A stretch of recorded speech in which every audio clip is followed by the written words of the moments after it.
Good morning, everybody. It is Tuesday, right? I said Monday. What day is it? Tuesday. All right, Tuesday, May 7th. Hope you all had a good Cinco de Mayo. You guys do anything? Still hungover, baby. Still hungover. All right. Yeah, in San Diego, we tend to celebrate Cinco de Mayo. For a few days, yeah. For a few days. It lingers. It's a lingering process. Yes. What else happened over the last week or weekend? We had a new record sale. Yes. In La Jolla. Congratulations to them. Yep. $35 million. $35 million up for one home. What street was up on Fox Grove? It was on Country Club Drive, 7007 Country Club Drive, $35 million. It closed at 22,000 plus square feet in the house. It is just one of those trophy properties, a legacy estate, if you will. I mean, it was 10 bedrooms, 14 baths, 37 acres of manicured grounds. A beautiful, beautiful property. And my guess is somebody might just try subdividing it a little bit and build a whole bunch of probably $10 million homes. The part of that one that was so crazy to me was the fact that it's like 33 acres. Yeah. That's a lot of That's a lot of land in the middle of La Jolla where houses are typically packed right next to each other, about 10 feet away. I mean, there's 4 homes being built on La Jolla Boulevard, right by the 7-Eleven. And there's 4 big houses, and I swear there's, maybe 5 feet between the homes, and then they border on La Jolla Boulevard. I mean, there's just no ground space whatsoever on those homes. And then you have Foxglove. 33 acres. 33 acres. Making some of the land. Yeah, it's a gorgeous property. I know you've been there. I've been there. Who was the team that closed it again? Brett Dickinson and who else was there? Ross Clark, Lauren Gable, Brett Dickinson. A big shout out to you guys. Yes, congratulations to you guys. It's an awesome sale, a record sale in the neighborhood, so to speak. So congratulations. Let's keep it going. You bet. And there are a couple other properties on the market right now in La Jolla that could potentially beat this one if they were to sell. I think there's one for $36 million on Camino del Teatro. Yeah. And there is one for $40 million up on the hill. I can't remember what street it's on though. Yeah. That's an outstanding property. That's unbelievable. Yeah, lots of It's got a full soccer field in the backyard and everything. Yeah.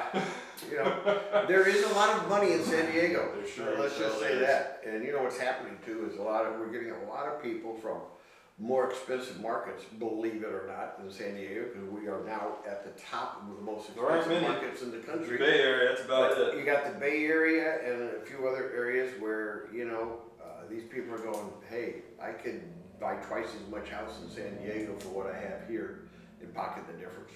And, we're seeing a lot of migration from, Silicon Valley and LA and Orange County down here where their money is, at least at this point, takes them much further. We talked about that, I think, on last show or maybe before that. So speaking of the report, Cody, I know you got a housing report for us and a few extra goodies. Go ahead and share what you got on there. So let's go through it. We've got San Diego County housing summary. I'm going to start with, this is data as of April 25th, so apologies for not having real-time data for you, Jeff. We expect data from 5 seconds ago. Yeah, what's your 10 days. Zillow. Go to Zillow. All right, so the active listing inventory increased by 210 homes, which is 7% in the past couple of weeks, and now stands at 3,202 actives. That's a bigger jump than we've seen, I think. It's the biggest we've if I'm not mistaken. We start off the year with under 2,000, I think. Yeah. So demand has increased by 33 pending sales in the last 2 weeks. So congratulations to all the agents writing contracts and getting those things pending. Nice. That's good. I'm going to move through. Were we one of those? You know what? We were. We are. I've got one. Hopefully I'm opening today. We'll see. I'll know in about 4 hours. A prayer to the real estate gods for the ends. You got a 2.4. 2.4 going in the books. And where is that? That one's up north. How far north are we? That one's up in the Bay Area. So you're saying my satellite business. We don't have to just stick to San Diego? We don't have to. Oh, your license in the state of California, leverage that. Bay Area is my satellite area, based on a couple of referrals and whatnot. So. Are you using an agent up there? I'm sorry? Are you using another agent to get the doors open? I generally tell the listing agent to go do my bidding for me. Unless I need to go up there for some reason. What do they say? Are they receptive or They're not? pretty receptive. They want to sell too. Sure, Come on. Yeah, cool. You know, Like- if I had an agent from San Jose telling me that they had a buyer down here, I would do it. Sure. well, yeah, absolutely. Cooperation with It's our cooperation. All right, we're gonna take a look You're at not enemies. Attached- Everybody wants to close the deal. attached versus detached. Let's keep moving through this. Attached, all of San Diego median house price is at $725. That is for attached units. That's just a Attached units. Attached. Okay, very important distinction here. That's, Now, that's a big number. That is, that is. And then the detached, and again, this is as of April 25th, is 1.3 million. What? Yeah, that's the median house price. Jesus. Whoa. That's a huge jump. Of course, it's just a Big jump. But We're talking about specifically just attached. I think when I've given this report the last couple of weeks, we've been talking about the total. So I think Yep. if you average those out, we're right in that strike zone. So that makes sense. 1.3 for the detached. That's cruising. That's crazy. All we can right. afford to buy a home. I mean, what's our affordability index? Right now in San Diego, it's got to be hovering around 10%. And we're gonna get into some of this and how you can make your offer stronger, whether you're a buyer or an agent. We're gonna talk about some things that Yeah. we're seeing trending lately in just a few minutes here. All right, let me finish this. Yes. I'm not done. I know you're not. I am not you're done. not. Oh wait, there's more. There You're is. stepping on your toes, but San Diego County market breakdown. This is so you can manage your expectations if you're choosing to list your property. From 0 to 750, expected days on market is about 44 right now. From 750 to 1 million, it's 35 days. 1 million to 1.25 is 38. 1.25 to 1.5 is 59. And now we're gonna get into the big dogs. 1.5 to 2 million is 70 days. 2 million to 4 million is 96 days. 4 million to 6 million is 127 days. And 6 million plus 244 days. how long did the one up on the hill that's just sold sit for? What was the continuous days on market? Yeah. I think it's been on for sale for, A few years. yeah. I mean, they show in MLS 90 days. Oh, That's a trick. Yeah, of course. I mean, that's That's called taking it down and re-listening it. Yeah, because they show. That's the oldest trick in the book. They show days on market 90 and CDOM, which is the collective days on market. I believe it's 90 days as well. So, Yeah. no, And that number's been, this one's been fudged right here. That's CDOM. yeah. Oh, So a note to you agents out there, make sure that you are always hitting the history button on the MLS so you can go back and see exactly. It will tell you the history of everything that's happened to that property in the MLS when it was first listed, when the price changed, be it up or down, when it was been relisted, when it was canceled, when it was expired, all that kind of stuff. You have a complete statistical history on each property if you click the button. Shame on you if you don't, because there's nothing worse. It actually happened to me once. This was back before there was a computerized MLS. So I'm dating myself a little 1955, bit here we because are. Our MLS was, if you look at the MLS website, it was built in 1970 or so. right, exactly. So we're talking 1950 So here, I'm folks. not, I am dating myself, partially because nobody else will date me, but no, I'm sorry, just kidding. But what were we talking about? We were talking about competitive days on market. Yeah. Clicking the button. Oh yeah, so make sure you do that. It's real easy. It's one button, it's a click, and it'll tell you absolutely everything, which would tell the buyer, So, my story was, so a property had expired this was back in Minnesota. It was on for $89,000 or something like that. Mm-hmm. And when the sheets came out, we had what we call MLS girls. I'm not being sexist here, but that's what they were known as in the industry in the 70s. And they would come by every week with the MLS sheets on the homes that were on the market. And this one came in as new. We called our buyer, said, Johnny, you got to get out there right away. He goes, he writes a full price offer, boom, boom, boom. We close the escrow. He calls us. Like a week later, he said, hey, a neighbor stopped by and told me this house has been on the market for 6 months. Dude. And I went, huh? Really? We just Wow.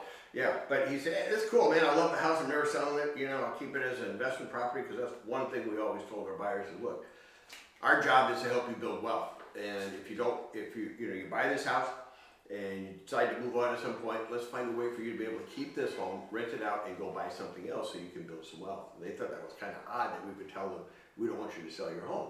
Well, we did, if they could keep it, because that way they would have in 30 years a home that's paid for and aided their retirement. Right. But anyway, So it's important to hit that history button. it's very important if there Yeah. is one. There wasn't back then. So utilize your tools. There you go. Right, Use your own exactly. tools. All right, thank you. So I'm gonna go to the San Diego Market Time Report, and what we're gonna say inside of this is the demand leading the way. Which cities are doing this? Anybody got a guess? Take a guess. Huh? In San Diego I'm County, gonna go with Yeah. the who's leading the way? In terms of what? Demand for active move to pendings. I'm gonna go with La Jolla. Carmel Valley? All right, let's see. Vista's leading the way, folks. Vista. Vista is leading the way with San Marcos just behind it, and San Isidro is in last place. San Isidro. 4 pendings in San Isidro. Wow. Anyway, I'm Wow. gonna continue forward if you guys Well, that's don't probably mind. gotta be. Cartel? No, I was gonna say first-time buyers trying to get in something. Something. In those areas. I would Yep. imagine. All right, for California, speaking that we work the entire California state, Yes. Los Angeles is leading the way with current activities right now at 8,000 current actives at 8,831 homes. Wow. Riverside comes in second at 5,406 homes. San Bernardino County, 3,748 current actives. San Diego is at the number 4 spot, 3,202. Orange County is at 2,320, and Ventura is at 791. Wow. So, kind of gives you an idea of Things are picking where up. things are shifting and what's going on. Despite interest rates hovering at 7%-ish, don't forget you can buy down the interest rate if you have a good agent. Talk to them about it if they don't bring it up to you. But for, if the seller can't sell their home because of rates, rather than maybe drop the price $50,000, Yeah. have the seller pay a couple points to buy the interest rate down to, maybe 6 or 5 3/4 or something. It can be done. And you'll open up the pool of buyers dramatically Yeah. by doing so. And the seller can get a little higher price for their home too. So more people can afford it, you're going to get a higher price. There you go. That's my That's words it. of Where's the wisdom. wisdom? I'm done for the day. Yeah. Just punch this clock now. Let's talk about the housing shortages across the country. Really, we'll talk about California, but across the country. So this is this is an article from the Wall Street Journal. I love to pick on the Wall Street Journal. They do good work, I think, for the most part. But this article is titled "Wall Street has spent billions buying home, and a potential crackdown is looming." So what does that mean? Basically, Wall Street, as we know, their hedge funds are called hedge funds, for example, because they can essentially invest in whatever they please, right? Yep. So their latest weapon is real estate, specifically single-family residential homes, apartments, etc., etc. So across the country. It varies by area, but according to this article, we're talking about a housing shortage across the country at about 47.8%. So that's what that number is saying it's underproduction. So we're short compared to people that want to buy compared to new houses being built. Right. We're short by essentially almost 50%. Yeah. And that's creating a shortage everywhere. Top states with the most shortages. So one being the most short, I'll read them off to you. Number 10, New Jersey, followed by Arizona, Colorado, Minnesota, Washington, Oregon, New Hampshire, Utah, Idaho, and in number 1 position, California. Right? Yeah. And you can specifically thank Governor Governor Newsom, what's his name? Yeah. Because back in 2017, folks, you got to realize that he promised a housing initiative that would create 3.5 million new homes. Okay? By now, and they've been able to deliver 500,000.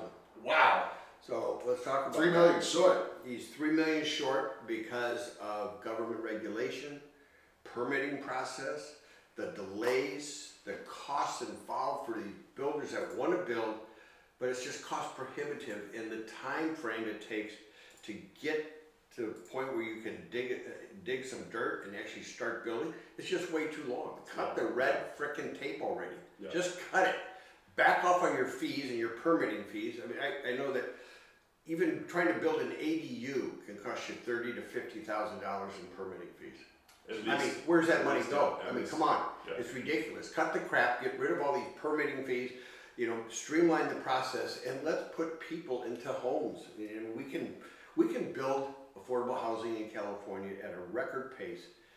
And I'm gonna say this, I mean, I wish Trump was running the frickin' show here, because we would have homes being built every single day. Well, you can say what you will about this candidate or that candidate, but at least, in my opinion, at least Trump kind of ran it like a business. It is a business, so folks. This is a business. And you know, ran the country like a business. So from that aspect, you know, say what you I want, think but you did look, a good job. if the end result is we need to provide affordable housing for millions of people in California, which is already a hyper appreciated market. I mean, 1.3 million median price for a single family. Yeah. Well, check this out. So in the same article, me looking at the actual numbers and doing a little bit of math, California, the #1 spot, compared to the other 9 in the top 10, has more, and granted it's a big state, but California has more shortage than the other 9 combined. That doesn't surprise me. In the top 10. It's because there's shrimp, guys. There's shrimp. When they go dig and go look at these areas before they build, there's ghost shrimp out there, there's gnats, there's gnat catchers. These are all things that stop so that we only have 500,000 rather than 3. Really? Well, the endangered species. Endangered species. We can't. And check this, and then, but there are 2 states out of 50 that have potentially an oversupply, and I think a lot of this is stemming from a large migration from states like California and New York. It's 2 states. I bet. Yeah, I was gonna say Florida's in there for sure. You guess the other one? I bet you can. Tennessee. I'm gonna go with Texas. What? Florida and Tennessee, Texas. Texas, what? What is it? Florida and Texas. All right. An oversupply of houses, and so Cody, I know you are licensed in Florida. Yep. When you were working in Florida, did you see any properties going for undervalue, or how did was During that? the period of time I was there, no. No? They were skyrocketing. But there was a lot of construction Bidding happening, war. though, wasn't there? Absolutely. Yeah, right. There were bidding wars on new houses there. There was bidding wars across the board. And, you know, it's funny because I took a look at the Sarasota market, which is where I was. Right. And we had a very big shortage of inventory. We were tax roll dialing neighborhoods, seeing who had motivation to move. And now when you take a look at it, I use Zillow to do this, but it was red dots everywhere. These are houses coming on the market. And I don't know if it's secondary housing that's doing that. You know, these folks were coming down for vacation, Airbnbs, I'm not sure, but my God.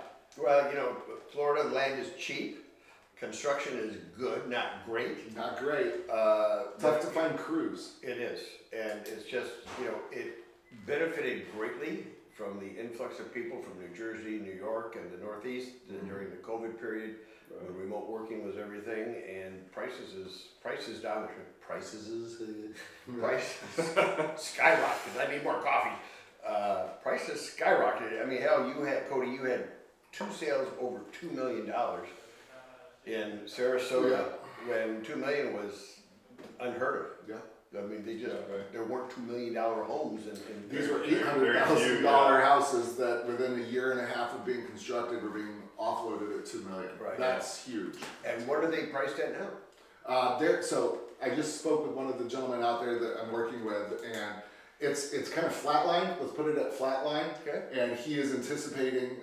He's from Canada. He is anticipating us going in and striking several $100,000 underneath of what they're being listed at right now. And as you know, as inventory comes on, agents are starting to help sellers understand that we've got to price competitively. Right. So, Which falls right in line with what the article is saying here, Texas and Florida. So potential oversupply. So getting back to the original point of this article, what's the cause of a lot of this shortage potentially is in certain areas across the country. They say that up to 5% of residential properties are now owned by these large firms and investment. 5%. So That's huge. That's a huge, That's a big number. huge number. And check this out. This is even more staggering.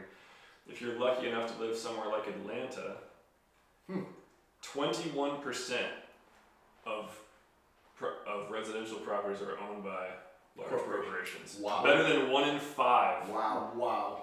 That's not good, folks. That's not good. That is astonishing. You will rent and you will be happy. That is pretty You much will own nothing and thank us. 21% in Wow. some markets such as Atlanta is the one that they use here, for example. So what does this mean? So is there any silver lining here? So there are supposedly, for what it's worth, lawmakers, and I'm quoting here, in Nebraska, California, New York, Minnesota, and North Carolina are the only states currently that are looking to propose some type of law to help curtail some of this. Yeah. For what it's worth. Well, How look, fast that moves, here's the we'll wait to see. But. Here's the evil behind that, and that is Wall Street and the hedge funds and these corporations. Is it BlackRock? Is one of them? BlackRock's a big one.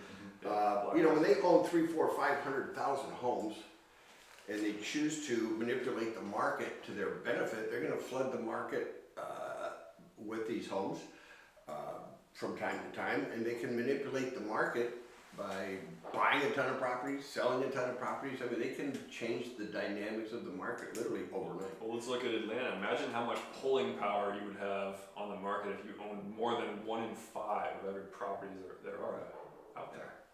That is amazing. Yeah. You can move the market just by yourself. You don't need anybody's help. You're right. You don't. It's crazy.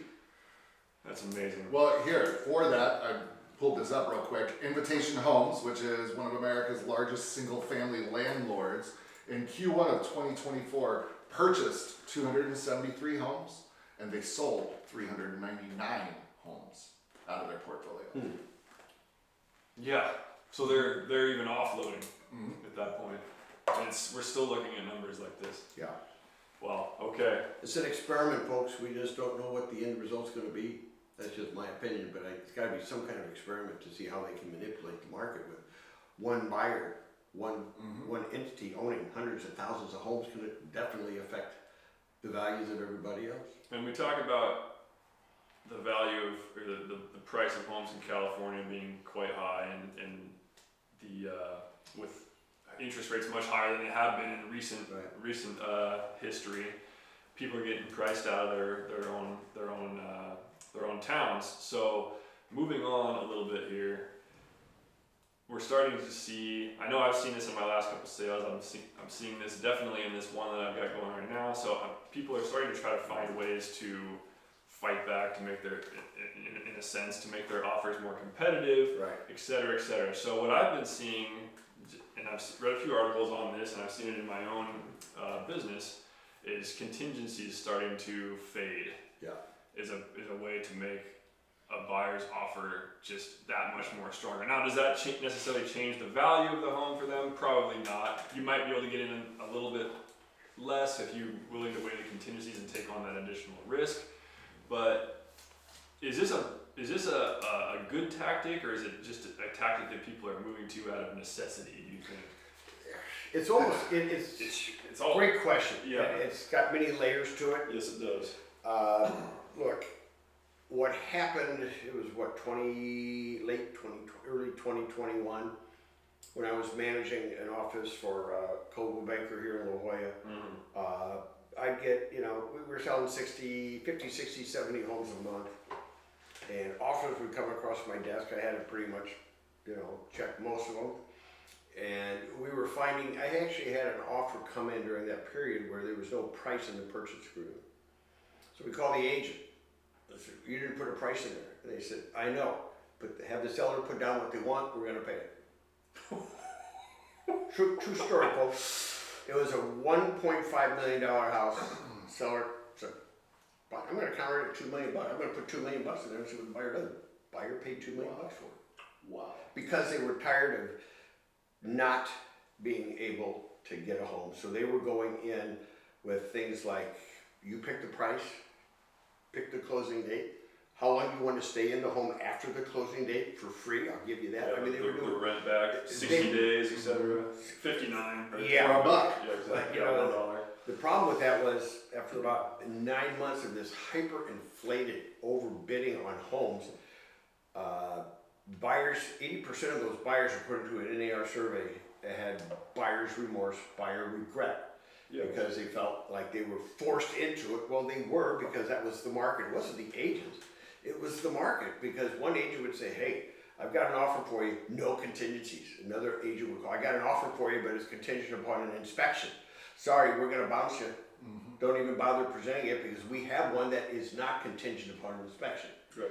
So buyers go into these things knowing, okay, I have a right to have it inspected.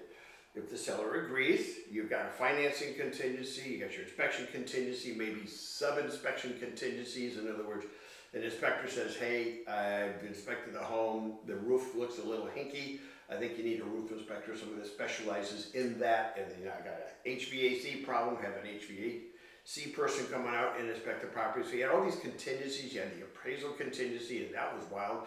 Well, the appraisal contingency, there actually ended up being that clause in there that it was like, how are you gonna come up with the difference, basically? Because it's gonna appraise for $1 million, Right. it's worth $1 million, but you're gonna pay 1.7 for it Right. in those times. Where's this extra 700 grand coming from?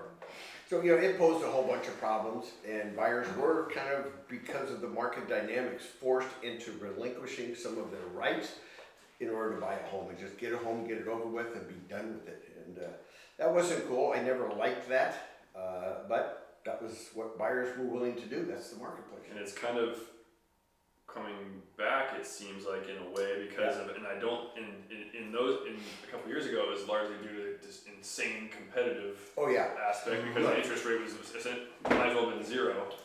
And now it's because there just aren't any houses to buy. Right. I mean, if you want to do your sellers a favor, number one, I believe this all the way to the bank.